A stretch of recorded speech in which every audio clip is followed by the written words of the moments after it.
We are here today with Haley Miskowiec. She is a registered dietitian that works with women before, during, and after pregnancy to help them feel empowered and confident during their pregnancy. And I'm going to ask her a few questions about how she works with women and how she helps people feel really good. So thanks for being with us, Haley. Yeah, excited to be here.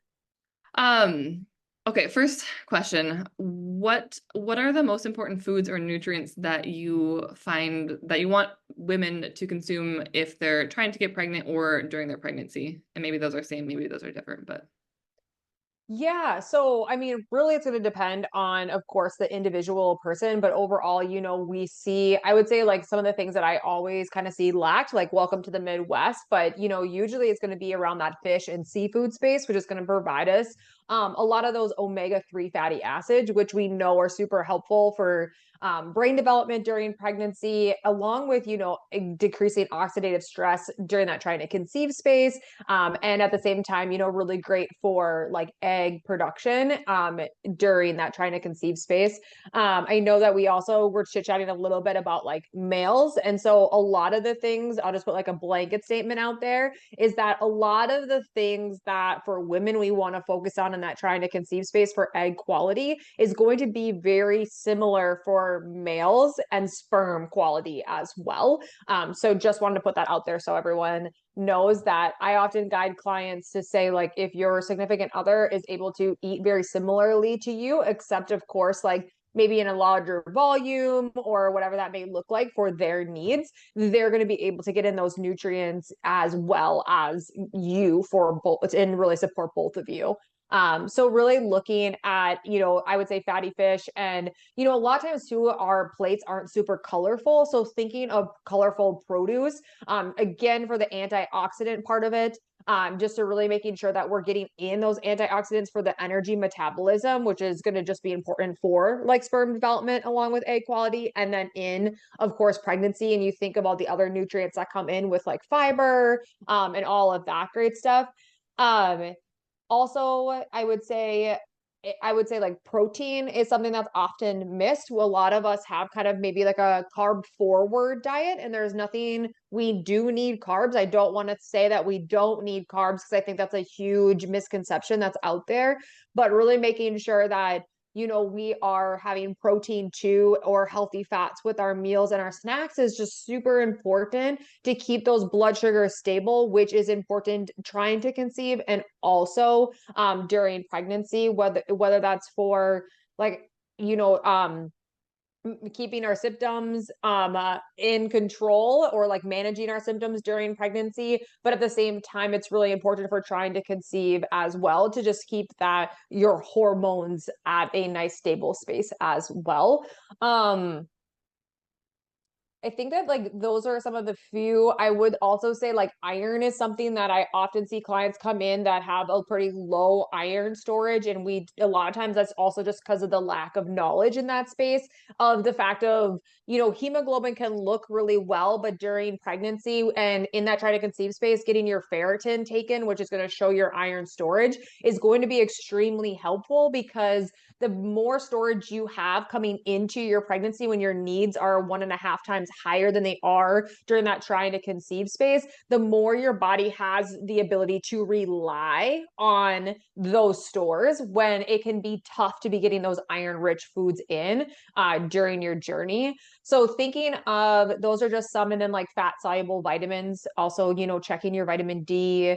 Really in the trying to conceive space, you're really thinking about eating like you're pregnant without having to be like, and I don't want to say like restrictive, but restrictive in the way of not having to be super concerned about like what's safe and what's not safe, what carries a risk, what doesn't carry a risk, and those different types of things. Because a lot of the nutrients that are going to help you get pregnant are also going to be the nutrients that help you like stay pregnant and then really supply you throughout your pregnancy and into your postpartum journey as well. awesome. I love the idea of partners eating the same. Like I'm aware that like male fertility is going to impact the conceiving journey equally well, Yes. equally as much, but like just keeping it simple. You're both gonna like focus on having Mm-hmm. a healthy diet and getting those same sorts of nutrients, and it can be, I feel like, probably building for the couple, like supportive for the couple too, just to work on it together. Yeah, and I mean everyone has like I always like to call them gaps. Like every couple has like different gaps, right? Because we all have been raised with different families, and what foods are kind of more common for us, or dishes that are common for us, and all of that great stuff. And so I think at the same time, it's really looking at what are those gaps for you and your significant other. And then, what I tend to run into is like maybe one of you is more particular on certain things than the other one. And so then that can be also a space that like we work around, right? And talk about how to be getting those nutrients in from the foods that both of you do enjoy and what is typically coming onto your table. And maybe it's adding in a few things just to really help just like give a nutritional boost to those meals and snacks that you're normally eating. I think a lot of people think like you have to do a complete 360. And oftentimes I don't find that that's like necessary with clients. It's all really focusing in on more so like what can we be adding into what's already going on. Yeah, which is so much easier to wrap your brain around, I think. Yeah, because doing a whole 360 is traumatizing, in my opinion. Yes. Okay, let's tell me, I feel like this is probably a question you get often. Tell me your biggest tips for morning sickness, nausea, that kind of thing, because I feel like that can be so troublesome for women in pregnancy. My biggest thing, honestly, one of my top tips is one, not focusing in on the amount that you're eating.